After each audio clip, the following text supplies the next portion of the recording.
Alrighty, now we're going to work on some practice for these compound interests. So the thing we want to look at now is if we're not given the whole full tables, how do we find our multipliers if we're just given an initial value and a rate? So first thing we want to do is we want to divide the interest rate by the number of times the interest is added in 1 year.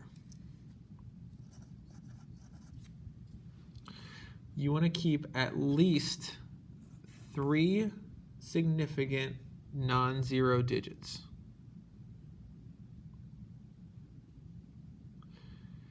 And remember, this is the percent increase each compound period.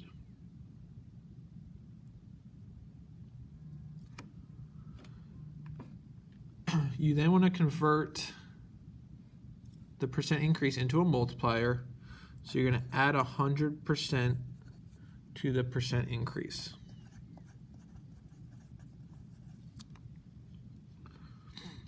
Finally, you'll change the percent into a decimal.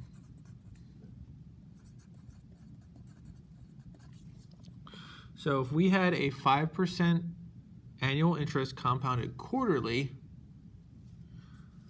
I would take the 5%,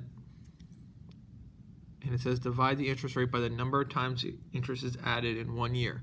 So quarterly, I would get that interest 4 times in 1 year. So I take the 5%, divide it by 4, which is going to give me 1.25%. And then, again, that's a percent increase each quarter. That's an increase each quarter. So then I have to make that a multiplier. So I'm going to take 100% plus 1.25%, which is 101.25%. I move the decimal 2 places to the left, and I get 1.0125. That would be my multiplier. For a 12% annual interest compounded daily, I'm taking the 12% that I get over the entire year, and I have to divide it by the number of times the interest is added in 1 year. So how many, if you're getting the interest every day, you'd be getting that interest 365 times. It's 365 days a year. Just remember what I said here. We want to keep 3 significant non-zero digits. So if I did 12 divided by 365, I get a nice long decimal. But I want 3 significant non-zero digits. This first 0 is a placeholder. It's not significant. So I have to write it there, but it doesn't count as a digit for me to round to. So I have to keep 3 more after that.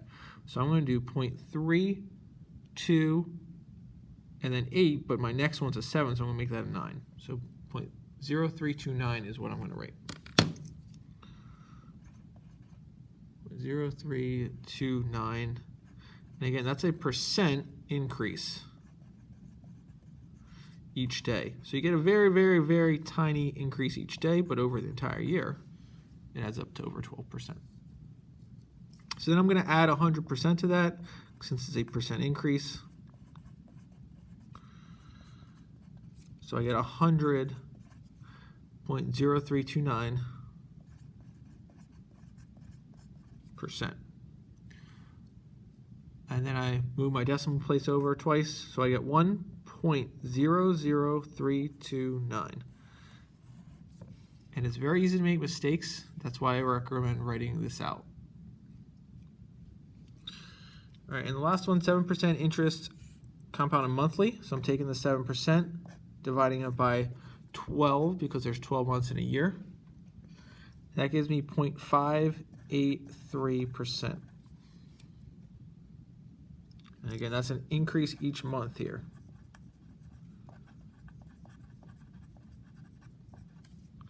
So then I take that and I do 100% plus, because it's a percent increase, 0.583%, which would be 100.583%. And then I move my decimal 2 places to the left, 1.0 0.0583. All right, here's another example then. It says Jenna had $15,000 deposited into a savings account. Bank A is offering 4% interest compounded daily. So I'm going to write here Bank A is 4% daily. And I'm going to do Bank A first. So I'm going to first off find my multiplier. So I'm taking 4%, dividing it by the number of times I get that in a year. So there's 365 days in a year. I'm dividing that by 365. And when I do that, I'm going to get 0.01096%. That's a percent increase. So again, I then have to add that to 100%.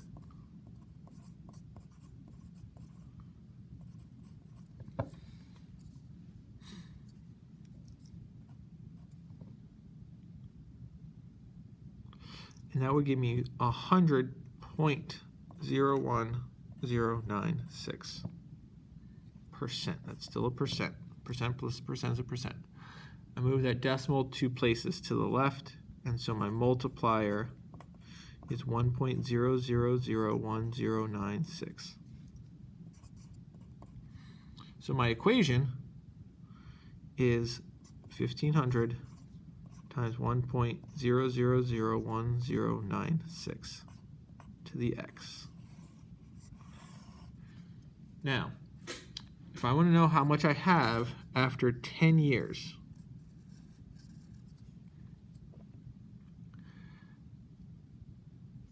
remember, x is your number of compounds.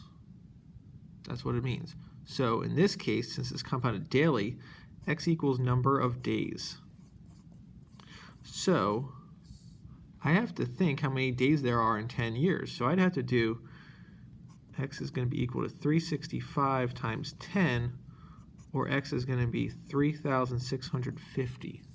So I would then have to plug into my calculator 1,500 times 1.001096 to the 3,650th power, which would give me $2,237.78.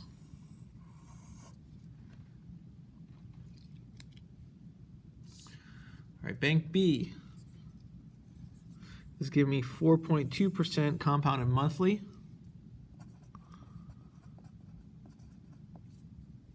4.2% monthly, compounded monthly.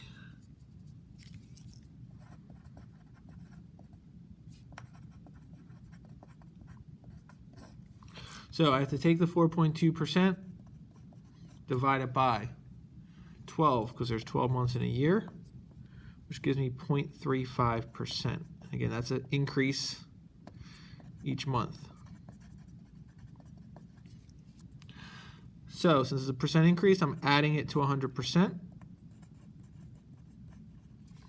which is 100.35%. Remember, it's like $100 plus 35 cents. And I move that decimal, so your multiplier is 1.0035, giving us our equation of 1,500 times 1.0035 to the x. Now, since we're getting our interest every month, x is number of months here. So we have to say there's 12 months in a year times 10 years. So our x would have to be 120. And so then we would take our equation and plug 120 in for x. That gives us $2,281.27. And last but not least, we have Bank C, which is 4.5% annual 4.5% compounded annually. 4.5% compounded annually. So annually means one time per year. So we're going to take the 4.5% and divide it by 1 because we're only getting it once a year. So that's a 4.5% increase each year. And so since it's a percent increase, we'd be doing 100% plus 4.5%, which is 104.5%, or 1.045. So that's our multiplier. Our equation would end up being y equals 1,500 times 1.045 to the x power. Since we're getting our interest every year, once a year, our x is number of years. So we would just be plugging 10 in for x.